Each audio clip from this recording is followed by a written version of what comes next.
So we're just coming out of a cold snap here, and most of the country also. And I've gotten some questions on cold damage to mango flowers.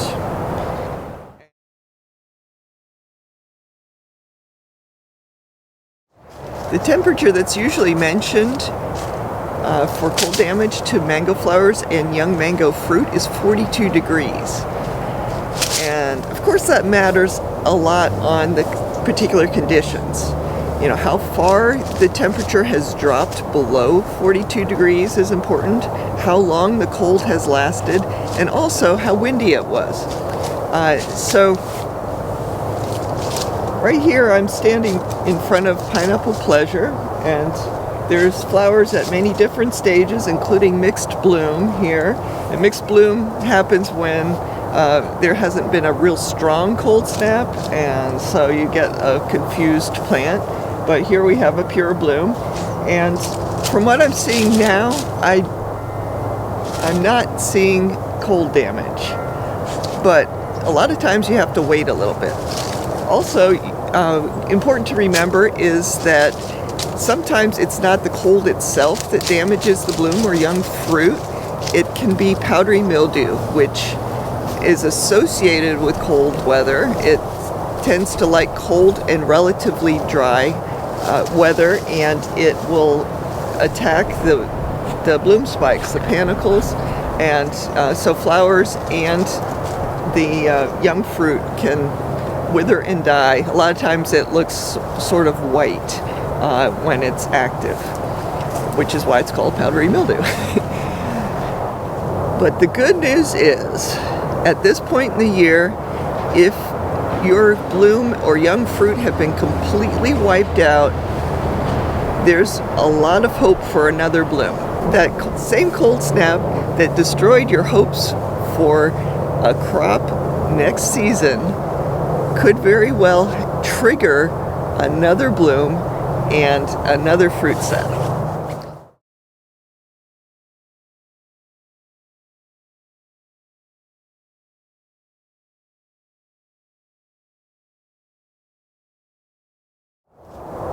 In this particular area, we had a significant freeze in 1989, and there were, I guess, about 26 people actually died in the freeze. It was a huge event, probably the 5th worst freeze in Florida since they began recording things in the 1800s. And an interesting thing happened to some large mango trees. On this property, I wasn't here yet, but on this property there were 9 very large mango trees that were next to the street. And almost immediately after that freeze, the most northern mango tree died. And then about 5 years later, the second one died, second most northern tree. And it wasn't until about 13 years after the freeze that the third one died. And what happened was the most northern tree took the brunt of the wind, the very cold wind that was coming from the north, and then the next tree had a little bit better environment, and so it survived a little bit longer. And then the third tree, it eventually succumbed. So even with old trees, they are susceptible to extreme weather events. The young trees are going to be more vulnerable, and fortunately they're very easy to protect in a lot of situations. But the old trees, you just have to sort of cross your fingers and hope. And in this particular instance, 6 of the trees survived and 3 of them didn't. These were trees that were about 70 years old and about 40 feet tall. So this is all that remains of that third tree. It took more than 10 years for this to die from the cold damage it sustained in 1989. And it was a huge tree. The base of the tree was very big. And now it's like a sponge. So the last thing to mention is location matters. One year we put thermometers at many different places in the Grove when we had a significant cold event, and there was actually a 10 degrees difference between the thermometer that registered the highest temperature and the lowest temperature. So location matters. If you're in a colder area, planting on the south side of the house is good. And of course, cold air settles, so the bottom of the hill is usually colder than the top of the hill is. And of course, protecting your plants from wind is a good thing also.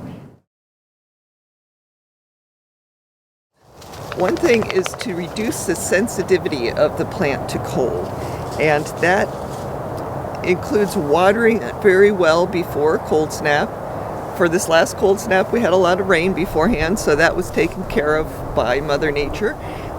But also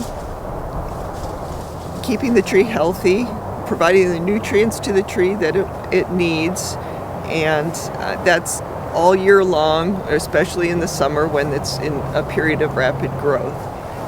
A couple other things to mention with cold damage is keep your plants short. It's much easier to protect them from the cold weather if they're short. Of course, if you live in an area that is very vulnerable to frosts and you only have a few trees, sometimes people put them on wheels, just grow them in large containers and wheel them into protected areas when it gets really cold.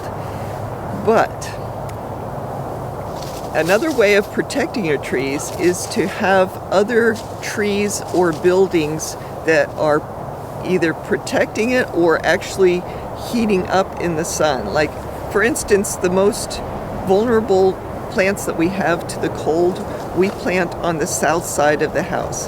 Not only is the south side of the house most protected from those winter winds, but it's also the part of the house that gets the most sun, and so that south wall gets heated up during the day and retains some of that heat during the night.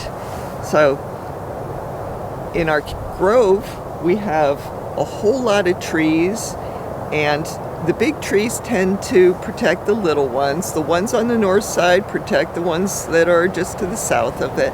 And so you do get some advantages to having trees in close proximity to each other.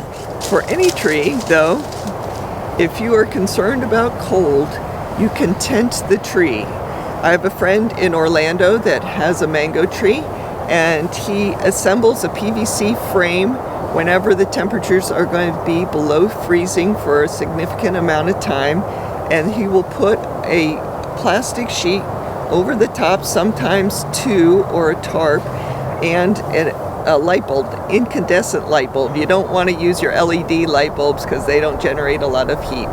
But he puts the light bulb on the ground. Some people put strings of lights underneath a tarp like that, and using that method, he has maintained his mango tree for, let's see, it's been about 18 years. So another way to protect your tree from cold, and this is sort of a desperate measure in a lot of circumstances, is to mound up dirt around the trunk or wrap the base of the tree with insulation of some sort. If you can protect just even a couple feet of the tree trunk, the rest of the tree might die, but you will be able to, have your tree sprout out from the base again. If you do mound up dirt or pine needles or anything that can hold moisture, make sure you pull it away from the trunk once the cold snap has ended. A lot of people will mound the dirt up for all winter long, and I guess that would work out as long as you have a dry winter, but I'm always concerned about mold getting onto the tree trunks because that can be very destructive.